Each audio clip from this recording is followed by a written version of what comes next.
A very pleasant morning to everyone. I hope you're all keeping hale and hearty. And I had been waiting for the offline classes to commence, but I don't see a possibility in the near future in the given scenario. And therefore, I decided to begin the classes to make up for the loss of past 3 months. I'm sorry for beginning it late, but I'm sure with the classes that we begin today, we will make up for the time lost. I'm also very sure that this particular COVID 19 pandemic has left a stirred a feeling of insecurity in each of you, a fear towards the future. Will we have our board exams? What sort of exam are we going to write? You may be missing the school, teachers, lessons, your friends, socializing, etc. I do understand all the hiccups that has come up because of the Corona 19 and pandemic. But in a given situation, we have no other way to face the reality and to remain safe. And I'm sure you're all keeping yourself safe, follow all the safety measures, and keep yourself safe and sound. Your health is wealth, and therefore do not compromise on that. I would like to begin. Normally, we begin a day with a thought. Let me begin with a famous person's quote, Napoleon Hill, who says, "If you cannot do great things, do small things in a great way." In a given situation of pandemic, you cannot or I cannot do great things. And therefore, the first thing is ruled out. We cannot do great things. The second thing that we can do is do small things in a great way. You, as a student, are given the responsibility amidst this pandemic to pay attention to the online classes and continue learning. And therefore, what you can do is you can attend these online classes with zeal, interest, commitment, dedication, regularity. And therefore, when you do this small task of attending the online classes with all that I described, you are doing the small thing in a great way. It could be doing the homework, it could be being regular, it could be a loving gesture to your grandfather or grandmother, it could be a help that you render to your mother at the kitchen, it could be a kind word that you utter to your father. These are small things that can be done in a great way. I think this could be a point of focus today. We cannot do great things now, and therefore let's try to learn to do small things in a great way. Learning is not something which takes place only in the school. Learning is a reality which takes place all the time. That's why we call learning is called a continued learning, continuous learning. And therefore, I'm sure you have been learning, in spite of not coming to the school, you have been learning a lot of things in life. We have learned that our future is not certain. We have learned that our life is precious. We have learned to put up even without school. We have learned what is online classes. We have even appeared for online exams. And therefore, we have learned a lot of things and we have been learning a lot of things. And therefore, we learn not only from the experience that we have on our own, we also learn from the experience of the other, which means all of us may not have all the experiences, and therefore we take the experience from the other and we derive a lesson so that that will help us to walk in the journey of life with certain convictions and values. And therefore, I would like to place before you a great figure called Abdul Kalam, APJ Abdul Kalam, the former president of India. And I would like to also begin this particular lesson with an experience from his own life. APJ Abdul Kalam was a scientist, later on became the president, and he had a great love towards the young people. And therefore, he went around the colleges, institutions, and he went around to schools and he was addressing children because he had a passionate love for the young people. And therefore, once he had gone to a school to address a gathering, And therefore, when he was seated on the dais, he was asked a question by a student. And he was asked a question after the initial ritual that we all perform. That is, we light a lamp as a sign of invoking God's presence. And therefore, Abdul Kalam was asked at the end of that particular ritual, Sir, could you tell us what is that unique feature which stands out as Indians, as the nation called India? What is that unique feature which stands out? Abdul Kalam just told the student straight away. He said, just now we have performed a particular ritual of lighting the lamp. That is called Kuttuvilakku. And that lamp was lit by two people. One is by a Hindu girl, and the lamp was lit in and through the help of a candle. And secondly, it was lit by me, a person who is following the religion called Islam. He said, Hindu girl using a candle which is a symbol of Christianity, and I, a Muslim, also taking part in the particular ritual of lighting the lamp. This particular act of three people, a Hindu, a Christian symbol, a Muslim, coming together for a particular cause of invoking God's presence is the most unique feature of India and the Indians. Meaning to say, we all may follow various religions. We may have various faith convictions, but this pluralism, religious pluralism, exists in unison. In other words, we are united in spite of our various religious beliefs. United we stand is the most important, the striking characteristic of an Indian and India, said Abdul Kalam. Dear children, all of us are born in a beautiful nest called family. And family gives you such a beautiful feeling of belongingness to a father, to a mother, to brother, sister, grandparents, etc. And therefore, if you have a father who is a Muslim, you inherit Islam. If your father happens to be a Christian, you follow Christianity. If your father happens to be a Hindu, you follow Hinduism. And therefore, we follow the religion of our parents. We inherit the gift of faith of our parents. And this faith, which is given to us at the time of birth, is being nurtured by our parents, by our brothers and sisters, by our grandparents, by people around, people of that religion, by the priests and religious of that particular religion. And therefore, that faith which is given to us at the time of birth begins to grow. As you see it in this particular picture, a seed which sprouts and slowly grows into a bigger plant. A seed becomes a plant with flowers, then fruit. That is the finale, the climax, the ultimate purpose of a plant. And therefore, the faith which is given to us begins to grow as we begin to grow in our stature, begin to grow in our age, begin to grow in our experience. And we know in India there are three major religions: Hinduism, Islam, and Christianity. And each religion has got a holy book. And Christianity has got a holy book called Holy Bible. And the lesson that we have today begins with a particular quotation. Faith can move mountains.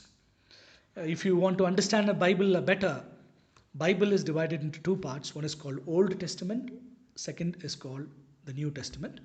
This particular quotation is taken from the New Testament, in the book called Matthew, chapter 17. Okay, it is the Gospel of Matthew, chapter 17, verse 20. Faith can move mountains. Meaning to say, when we have faith in God, when we realize that our hope does not rely on human beings, that our hope relies only on God, when we have such faith in God, that faith can do things which is impossible. Normally speaking, you cannot move mountains. But when you have faith in God, who is the creator. Even that which is impossible can be made possible. You can see a picture, impossible when it is cut becomes possible. And therefore, that is the quotation with which we begin the lesson. Faith can move mountains. Faith not in human beings, faith in God can move mountains. The title of the lesson that we are going to start today is A Letter to God. The moment you hear the word letter, it may be very unfamiliar to you because you are living in an age where hardly people write letters. You're all living in a highly sophisticated, technologically sound age, 21st century. You may not appreciate the value of letters. I remember an experience from my own life. When I was studying in a school, in a government school in a Tamil medium, my father wanted me to have a better education, and therefore he shifted me from my native place to another town which is 300 kilometers away. And he enrolled me in a matriculation school run by Don Bosco fathers, the Don Bosco school. And when I joined, I remember I didn't know ABCD of English except to read and write a bit. And therefore my father used to write letter every week, a letter with a reply card attached. The postcard was just 15 paise. My father used to send me, and I used to learn how to ask questions, how to speak English. My father used to send me some sentences which I need to practice, and I need to compose a letter in English and reply to him. That is how I began to write letters. I remember having a big collection of letters because every week my father used to write me a letter. And I used to have a big collection. Whenever it was boring, I used to read those letters. And it was a great memory because you just see your own father in the letter. When you read his words, you remember the person. And therefore, you may not have that kind of experience. I will give you an experience as the class goes on. And therefore, the lesson that is given to us, you see a picture of a little girl handing over an envelope to an hand, which symbolizes God, which is right from the heaven. So the lesson, A Letter to God, is written by the author G.L. Fuentes. And before we begin, we also need to understand something about the author.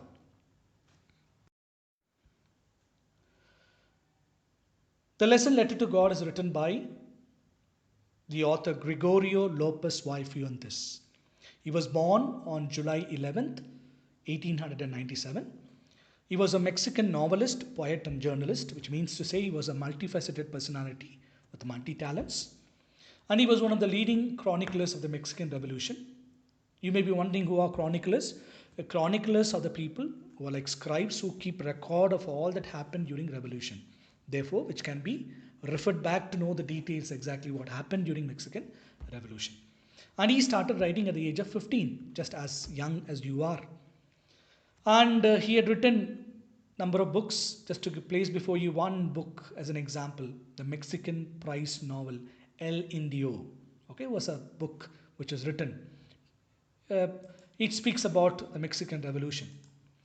And to give you some more information, first and foremost, he went to the sea as a deck boy when his father was working in the port at the age of 10. And since he was introduced to, he was very familiar with the port, deck, etc., he began to work as a teenager in the cargo ships. Cargo is the commodities, various things that are needed is being imported and exported to various parts. And therefore he worked in a cargo ship that went from Canary Island. He was born in Lanzarote in Canary Island in Spain. Okay. And therefore he was, because of working in the cargo ships, he was given an opportunity to travel with the cargo ships to another place called Trinidad and Puerto Rico. And because of working in the cargo ships, he also had a chance to visit Spanish parts of Valencia, Sevilla, as well as to South America. So that was an advantage of working in the cargo ships. So he got exposed to certain parts of Spain, and he also got exposed to certain parts of South America. But when he reached the age of 22, he migrated to Cuba permanently.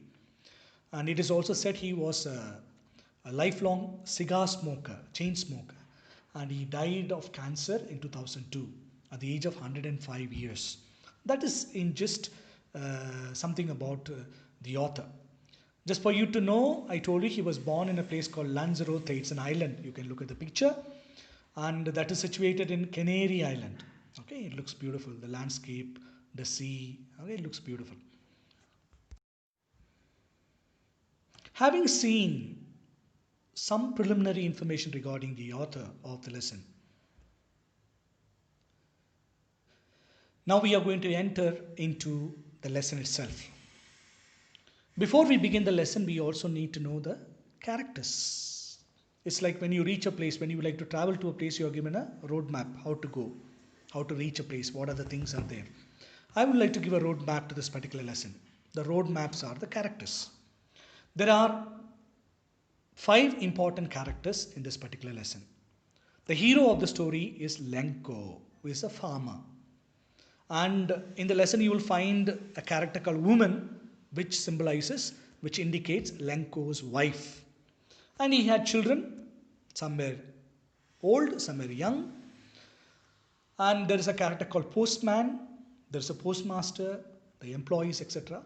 And therefore, these are the major characters. Lenko is a farmer, Lenko's wife, his children, the postman, the postmasters, and the employees who are working in the post office. I have introduced the author of the lesson, Fuentes, with certain details which you should remember. And I also explained to you the characters, the roadmap to this entire story. Now, I just want to give you a short summary of the story to introduce the lesson so that you understand before we go directly into the textbook and the lesson. I told you the hero of the story is Lenko, was a farmer. He was just not a farmer, he was a very, very hardworking, extremely hardworking farmer. And as a farmer, he relied on what comes up in the field called crops. But unfortunately, his crops got destroyed in a hailstorm. And when he lost all his hope, he turned to the only possibility, only person called God. He was a Christian, Lenko from Mexico, and therefore he had a very, very firm belief in God. And he said when all his possibilities were turned down, he worked hard. Because of the natural calamity, he lost that which can give him his daily bread. Now, when all the possibilities are lost, he turned to God and he said, God will surely help him. That was the faith. He held on to that faith. God can help him in spite of all that has happened. And therefore, he had a very novel idea. He said, let me write a letter to God and ask him for help. So he took a paper, pen, and wrote a beautiful letter. And in that he had mentioned, Lord, I need some money.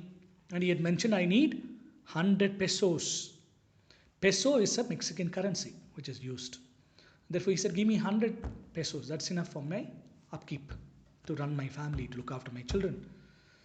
And he wrote a beautiful letter and went on Sunday and posted it at the post office. And postmaster, when he collected the letter, he happened to read. It was addressed, a letter to God. I said, my God, it looked quite strange. Quite surprised with the address. He was more inquisitive and therefore he opened the envelope and began to read. It was a letter addressed to God, and that in that letter he had mentioned all that happened to him, and he had requested, God, please send me 100 pesos. And having read the letter, the postmaster was moved with compassion and concern. And therefore he knows God cannot directly come and send 100 pesos to him. And therefore he decided to do something about it. And therefore he immediately informed the employees in the post office. And all began to chip in with some money or the other. And therefore altogether he managed to collect 70 pesos, and then he put it in the envelope, sealed it and kept it ready. Lenko waited for a week. Next Sunday he came back to the post office. The moment Lenko came, the postmaster himself the postman handed over the letter envelope. Lenko came out quietly and he knew God had sent a reply, and therefore when he opened, he found currency kept. And when he opened and began to count the currency, that's called cash, he found there were only 70 pesos. And he was a little upset because he had asked God for how much? 100 pesos. And therefore he said, let me write another letter to God. So he wrote a letter, second letter. And in that letter he said, Lord, please send me the rest of the money, the balance, 30 pesos please send. But please don't send it to the post office. Send it directly to me because the employees at the post office are a bunch of robbers. Having learned about the author of the lesson, the characters in the lesson, and having learned about the summary in a nutshell about the storyline, we shall go to the lesson proper. Now I will do the model reading. Model reading means a teacher will read the lesson so that students will be able to listen to the manner in which the lesson is to be read, how it has to be pronounced, the way it has to be paused, so that you will be able to imitate the manner of rereading the lesson. You have to read it later on, and therefore I expect all of you to open your textbooks, listen to the reading with the utmost attention, keep your pencil ready. We are starting with page number 3. This model reading is done precisely to show how a text has to be read. You need to learn how to read English text. Shall we begin? A Letter to God by G.L. Fuentes. The house, the only one in the entire valley, sat on the crest of a low hill. From this height, one could see the river and the field of ripe corn dotted with flowers that always promised a good harvest. The only thing the earth needed was a downpour, or at least a shower. Throughout the morning, Lenko, who knew his fields intimately, had done nothing else but see the sky towards the northeast. Now we are really going to get some water, woman? The woman who was preparing supper replied, Yes, God willing. The older boys were working in the field while the smaller ones were playing near the house until the woman called to them all, Come for dinner. It was during the meal that, just as Lenko had predicted, big drops of rain began to fall. In the northeast, huge mountains of clouds could be seen approaching. The air was fresh and sweet. The man went out for no other reason than to have the pleasure of feeling the rain on his body. And when he returned, he exclaimed, These aren't raindrops falling from the sky. They are new coins. The big drops are 10-cent pieces, and the little ones are fives. With a satisfied expression, he regarded the field of ripe corn with its flowers, draped in a curtain of rain. But suddenly a strong wind began to blow, and along with the rain, very large hailstones began to fall. These truly did resemble new silver coins. The boys, exposing themselves to the rain, ran out to collect the frozen pearls. It's really getting bad now, exclaimed the man. I hope it passes quickly. It did not pass quickly. For an hour the hail rained on the house, the garden, the hillside, the cornfield, on the whole valley. The field was white, as if covered with salt. Not a leaf remained on the trees. The corn was totally destroyed. The flowers were gone from the plants. Lenko's soul was filled with sadness. When the storm had passed, he stood in the middle of the field and said to his sons, A plague of locusts would have left more than this. The hail has left nothing. This year we will have no corn. That night was a sorrowful one. All our work for nothing. There's no one who can help us. We'll all go hungry this year. I just finished reading, and now, in turn, I want you to read. That's called a personal reading. You need to read the text. You need to read the text at least twice. Read with all attention in silence. See that nobody is around you. You can read aloud since you're at home. You can also read in silence. You read aloud once, you read in silence second time. And as you read the second time, please start underlining words which you find difficult to understand. Okay, difficult words or vocabulary which we do not know the meaning. Some words we are familiar, but still we do not know how to explain the meaning in English. Underline those words, and I will tell you what to do next. I presume that you have read the text aloud, following the model reading as an example, and you have picked up some difficult words. And since when I went through the textbook, I have picked up majority of words that you might find difficult to understand. And I have listed it for your better understanding, because only when we understand the meaning of words, we'll be able to appreciate and understand the meaning of the text. The first word is entire. Entire means whole. The second word is valley. Valley means an area of lowland between hills or mountains. The third word is crest. Crest means top of a hill. Fourth word, ripe means mature. Corn means grain. Dotted with means spread out here and there. Downpour means heavy rain. Shower means light rain, a light shower of rain. Intimately means closely. Supper means the last meal of the day. Predicted means made a forecast. Huge means very large, very big. Approaching means to come near. Pleasure means happiness. Returned means to come back. Exclaimed means cried with surprise. Satisfied means contented. Expression means show of feeling. Regarded means thought. Draped means dressed up. Curtain means veil. Suddenly means quickly and unexpectedly. Along means with. Hailstones means a rain of snow. Resemble means to look like something. Exposing to, the phrase exposing to means coming out in the open. Frozen pearls means icy hailstones. Quickly means at a fast speed, rapidly. Destroyed means spoiled. Soul means spiritual part of a person believed to exist after death. Plague of locusts means attack of insects or flies. So I have enlisted a number of words, difficult words, and I want you to learn these meanings.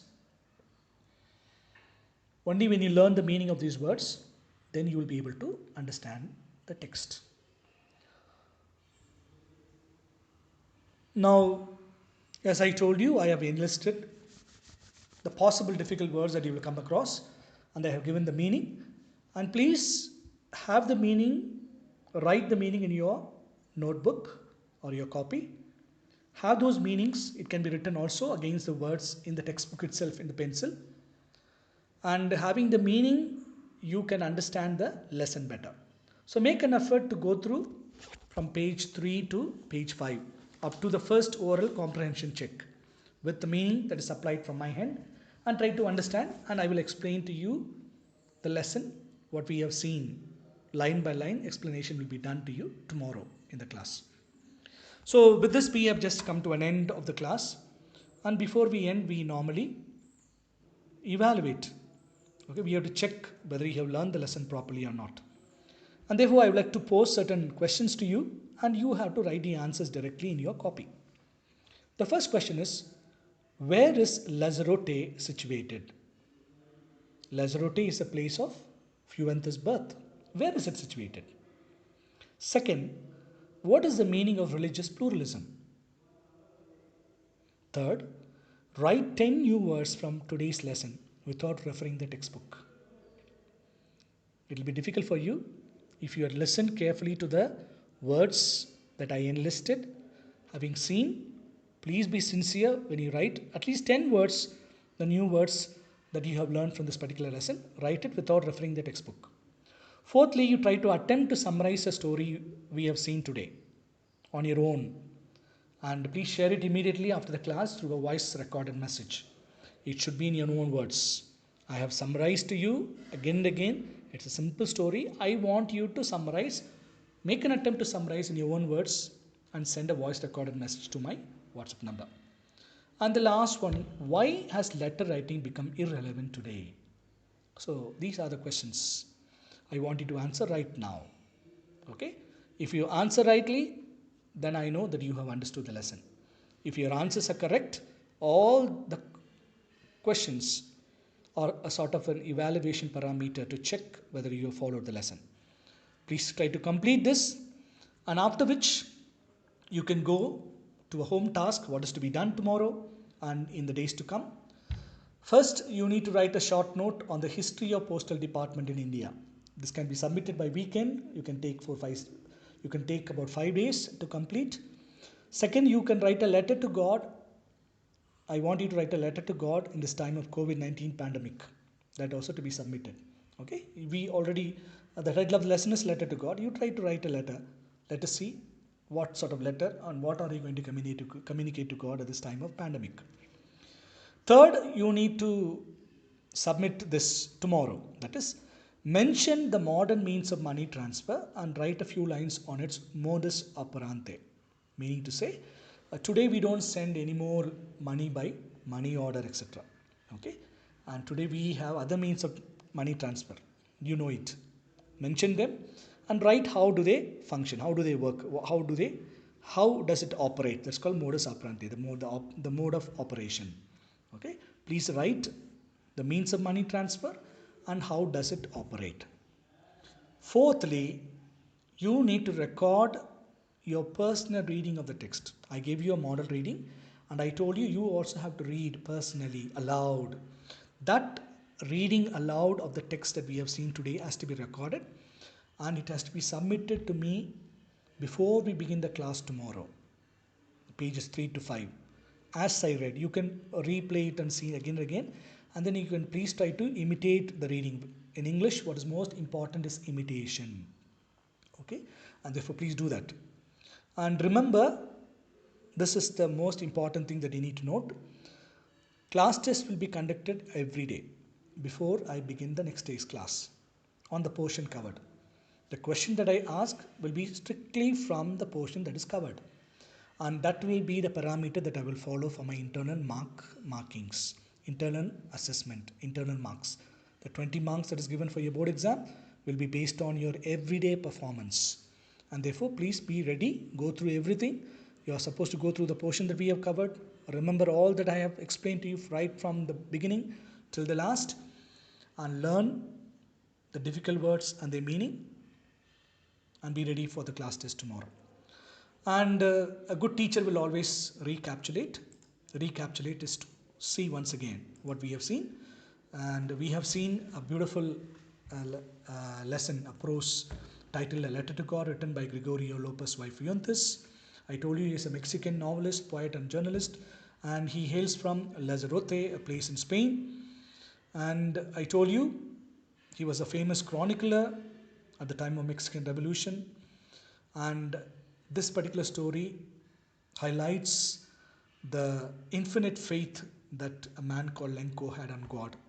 When the natural calamity struck the only possibility of his livelihood, when all the corn got spoiled because of the hailstones, how did he rely on God and what measures he took in order to express his need to God, and what happened is what we have seen.